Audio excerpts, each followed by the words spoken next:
Jam on toast!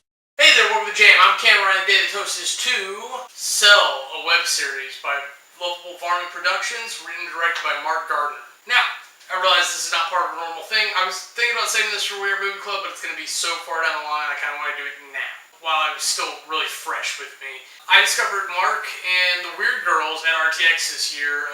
I'll make sure that there's links and stuff available, because you can find them over at youtube.com/lovablevarmint. That's their channel, that's where the Weird Girls' home is, and Mark is very involved with them, trying to get different projects going, and doing a bang-up job. They also do like a weekly hangout podcast thing on Mondays. They do basically the same thing we do on We Are Movie Club, where they talk about what they watched during the week, and they try to expand, and they talk about delivery method and the industries in general, and it's just kind of funny to watch people that I found and admired enough to look up and follow. The short sell on this one is that a man is kidnapped and put into a cell in a basement across from a woman. It's really all the information he gets at the beginning, it's all the information that we get. My love for this one is all the way at the end, so I can't spoil it for you, but I will say the line, "What happened?"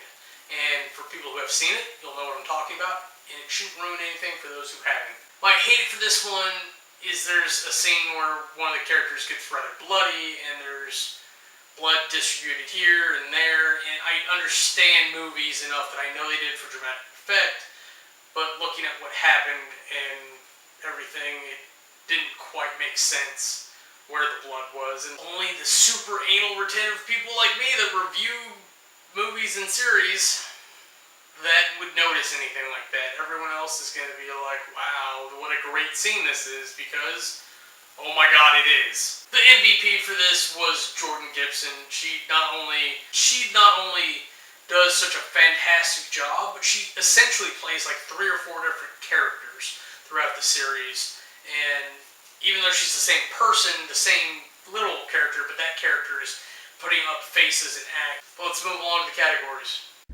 Aesthetics. This movie shatters my perspective on stale static scenes. They do so much with that scene. There is 2 cells, there's a closet where some equipment is. There's some stairs. They use shots on the stairs, they use multiple shots in both cells, they use the angles. They use the lack of dynamic scenery to draw your attention to things that are important, to make you focus on the characters, the dialogue, the music even at times. It's amazing what a lack of aesthetic can do, and this is proof of it. This is something I thought you could pitch to somebody and they would want to make a movie out of it. They want to hand you a couple $1 million to be like, go daddy, go. Blows my mind this is not like a full-fledged movie on its own or a televised series. It's got the potential to get up and go. Goes with a 90. Character development. We're not even concentrating on the dialogue until now.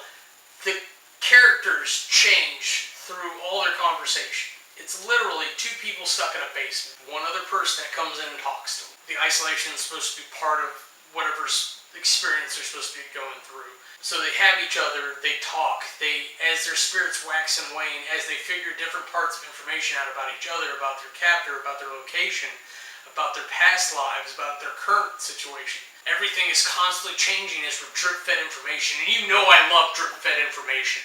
It's amazing. I'm so happy to have it, because every time you get that new piece of information, everything in the show changes. I love it, love it, love it. Character development gets a 90. Storyline. Now supposedly this is 1 season out of 3 that's been written.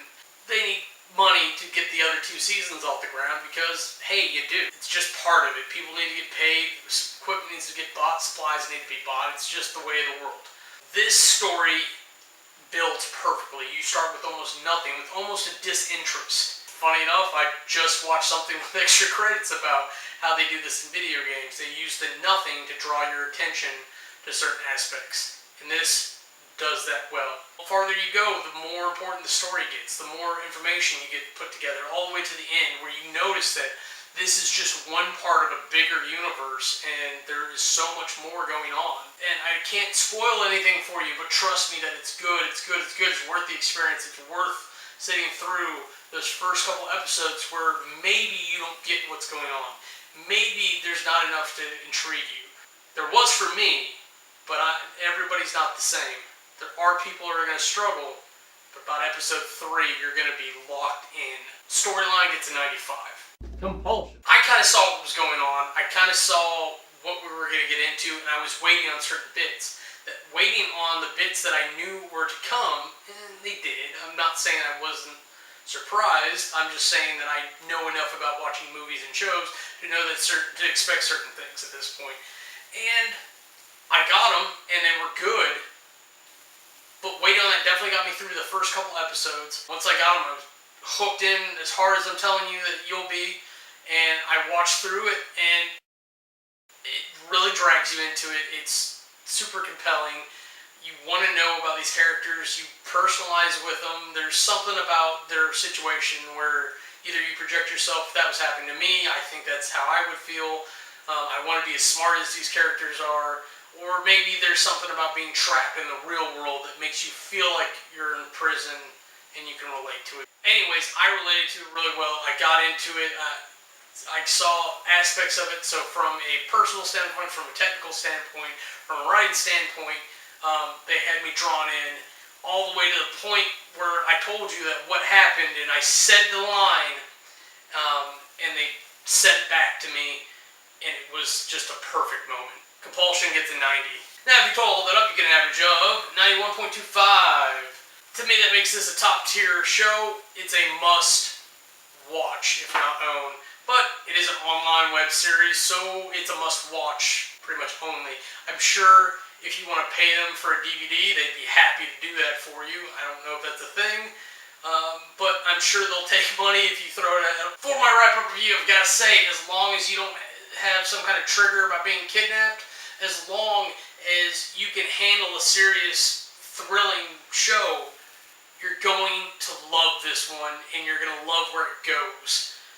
I think that if you go and you like this, or you go check out the Weird Girls and you like them, and you like what Mark has to say about stuff, I think that I pointed you in a direction of entertainment in one fashion or the other. So by all means, go check out Mark and the Weird Girls over on Lovable Varmint on YouTube. You can tweet at them. You can actually watch the Cell over there. Anyways, that's it for me. I'm Cameron. Go watch these fine folks. If you want to see anything else we're up to, go ahead and click the annotations, and they'll take you to our other channels.